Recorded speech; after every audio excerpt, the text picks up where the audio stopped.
Hello बच्चों, let's see the question. The question says this question consists of two statements each. So हमें इस question में दो statements given है which is statement 1 and statement 2. So हमें कहा गया है कि क्या हमारी जो ये statement 2 है या statement 1 जो है ये दोनों करेक्ट है कि नहीं, और अगर ये दोनों करेक्ट है तो क्या हमारी जो statement 2 है it is the correct explanation of statement 1.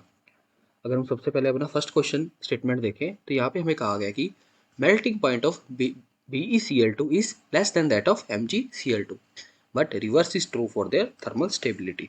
सो हमें कहा गया कि अगर मेल्टिंग पॉइंट ऑफ BeCl2 कम है MgCl2 से तो इसका मतलब यह है कि जो इनकी जो थर्मल स्टेबिलिटी है उसमें क्या होगा कि MgCl2 BeCl2 से ज़्यादा होगी.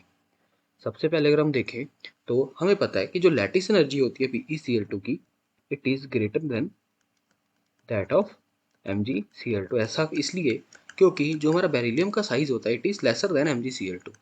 सो लेसर होने के कारण लैटिस एनर्जी जो है इंक्रीज कर जाएगी. सो हमें जो पता है कि जो हमारा मेल्टिंग पॉइंट होता है it depends on the lattice energy. So melting point जो हमारी होती है depends on the lattice energy, क्योंकि तभी हमें पता चलेगा क्या इतनी हीट करने के बाद हमारा जो एलिमेंट्स होंगे वो वेपराइज करेंगे कि नहीं करेंगे. सो अगर इस पे डिपेंड करती है, बट यहाँ पे हमें कहा गया है कि but the reverse is true for the thermal stability. But हमें पता है कि जो थर्मल स्टेबिलिटी होती है ये नहीं डिपेंड करती मोस्टली लैटिस एनर्जी पे. सो ये रिवर्स जो है ये ट्रू नहीं होगा. सो हमारी जो स्टेटमेंट 1 होगी ये बिल्कुल गलत होगी. स्टेटमेंट 2 में कहा गया कि melting point and thermal stability of the both the compounds depend on their lattice energy. So अभी हमने देखा कि मेल्टिंग पॉइंट तो हमारा डिपेंड करता है लैटिस एनर्जी पे बट थर्मल स्टेबिलिटी डजंट.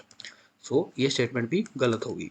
सो अगर अपने यहाँ पे अगर हमने ऑप्शंस देखे तो हम देख सकते हैं कि किसी भी ऑप्शन में हमें स्टेटमेंट 1 एंड स्टेटमेंट 2 जो है वो गलत नहीं दी हुई. सो यहाँ पे हमारा कोई भी ऑप्शन करेक्ट नहीं होगा. बाई चांस अगर यहाँ पे हमारा इस स्टेटमेंट 1 में नॉट ट्रू गिवन है देन हमारी जो ऑप्शन नंबर सी होगा करेक्ट होगा. So I hope you understood it well. Best of luck.